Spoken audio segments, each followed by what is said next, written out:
Addressing the challenges of AP with AI by Fleur Sexton. Exclusion from school has lifelong implications. 50% of those excluded become NEET post-16, with just 4% achieving a pass in maths and English GCSEs.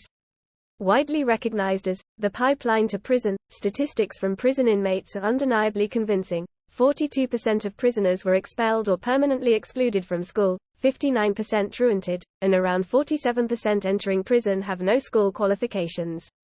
With ever-increasing numbers of pupils suspended, and temporarily or permanently excluded, the pressures on alternative provision, AP, are mounting. AI can help open up opportunities and provide positive pathways towards educational and social equity for these already disadvantaged young people. Spending money on education rather than incarceration makes sound financial sense. We enable children and learners to thrive by protecting the vulnerable and ensuring the delivery of excellent standards of education, training and care. This helps realize everyone's potential, and that powers our economy, strengthens society and increases fairness. DFE, Vision and Mission, Outcome Delivery Plan, 2021-22. In 2021, the Department for Education, DFE, outlined 4 core strategic outcomes including to drive economic growth through improving skills, productivity and supporting people to work. Leveling up education standards so young people are prepared with the knowledge, skills and qualifications they need. Supporting the most disadvantaged and vulnerable young people, through high-quality local services, so that no one is left behind. A growing number of pupils not being educated. However, the latest statistics show continually rising rates of exclusion from school, with an increase of over 1,000 pupils, from 2097 to 3104, permanently excluded from schools in the autumn term 2022-23, compared to the previous year. AP is in crisis.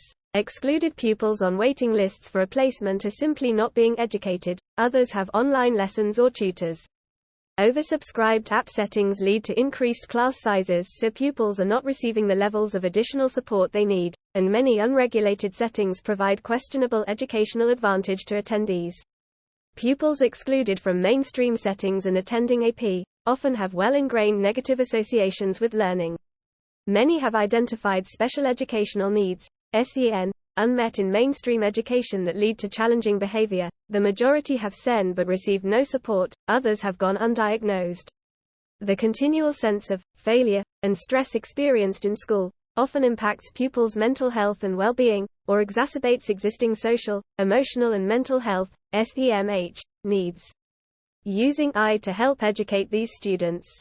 On entering AP, the first barrier is to find ways to re-engage them with learning. It must be meaningful to them, to connect and reflect their own experiences of the world. By providing a bespoke curriculum tailored to individual needs, these pupils can begin to build skills, and increase their confidence and commitment by making learning successful for them. As well as providing individualized interactive content, AI can be a third teacher in the room, alongside teachers and support staff. AI-powered tutors can provide personalized instruction and feedback to learners, addressing individual needs by scaffolding their learning. For example, if a learner is having difficulty grasping a concept, especially an abstract one, the AI tutor can produce several relevant analogies to help explain it. AI can also be used to develop interactive learning modules, so the learner has more control and a sense of ownership over their learning. Conclusion: AI is by no means a replacement for teachers or support staff. It is purely additional support that, coupled with approaches that promote engagement with learning, can support these disadvantaged and vulnerable young people, enabling them to access an education previously denied them. If the DFA's vision is to become a reality, we need to redress the balance, and AI can provide part of the solution. By Fleur Sexton, CEO PetShe.